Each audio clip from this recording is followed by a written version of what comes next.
In the heart of Umuse, a village surrounded by lush green farmlands, there lived a man named Naji. He was the wealthiest landowner in the region, but his heart was as hard as a dried palm kernel. He did not work the land himself.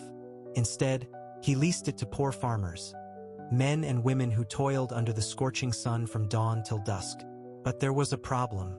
No matter how hard the farmers worked, no matter how much sweat they poured into the soil, they remained poor. Naji ensured that he took the best of every harvest, leaving them with barely enough to feed their families. Among those suffering under Naji's grip was Okeke, a humble and hardworking man. He was a father, a husband, and a man who believed that patience was the key to survival. But patience, as his son Obi would soon prove, was not the only way to fight injustice. One evening, Okeke sat under the Udara tree, staring at the half-filled basket of yams that Naji had left him. His wife, Adaku, sighed deeply as she stirred a pot of watery soup. Okeke sighs. After the eagle perches on the irako tree, it says the irako is not a good tree. We work, but another man eats. His son, Obi, a young man with sharp eyes and a mind trained in the ways of the city, watched his father closely. Father, why do you accept this? Why do we bow to a man who takes everything and gives nothing? My son, this is how it has always been. What can we do? He owns the land. Then let me speak to him. Let me farm for one season, and I will show you that wisdom is stronger than greed. Obi approached Naji's compound, where the landowner sat with his assistant, Ikin, counting cowries from the last harvest. What brings you here, young Obi? Has your father sent you to beg for more yams? No, landlord. I wish to rent a plot of land, just like my father. Ah, so you want to try farming? Very well, but let us make a deal. I will take everything that grows above the soil, and you will keep what grows beneath. Do you agree? I agree, landlord.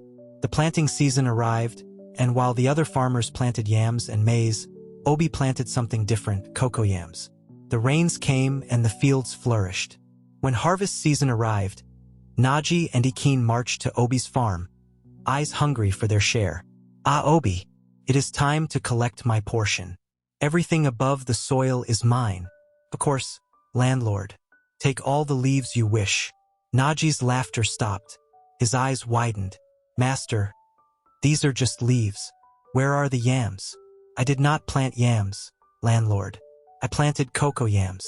The food is beneath the soil, my share, as per our agreement. Naji's face darkened, his fists clenched. You tricked me, boy.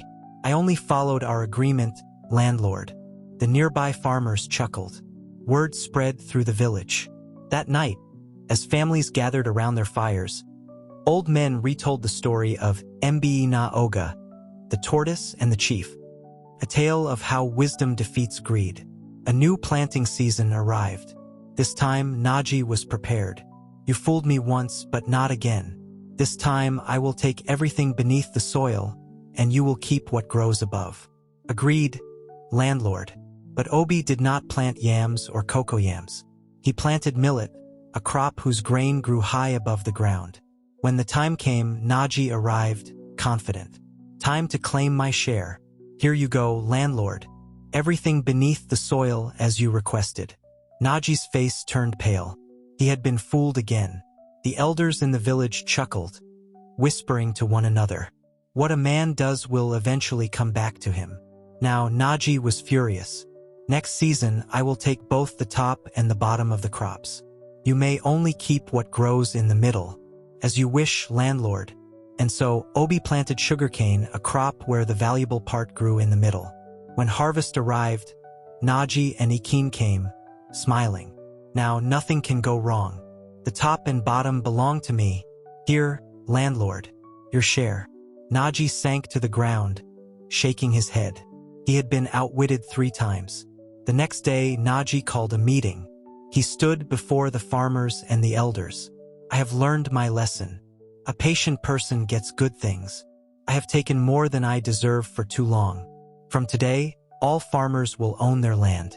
A great cheer erupted from the crowd. The village drummers beat their equi, and women ululated in joy. Obi had not just outsmarted a greedy man. He had changed the fate of his people. Moral lessons. 1. Wisdom and strategy can defeat injustice. 2. Hard work deserves fair rewards. 3. Those who exploit others will eventually face consequences. 4. True strength lies in intelligence, patience, and courage. And so, dear listener, remember, when faced with unfairness, do not just accept your fate. Like Obi, use your mind, and you might just change the world.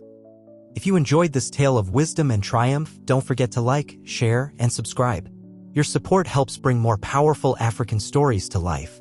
Drop a comment below what lesson stood out to you the most. Stay tuned for more inspiring tales, and remember, wisdom is the greatest weapon of all.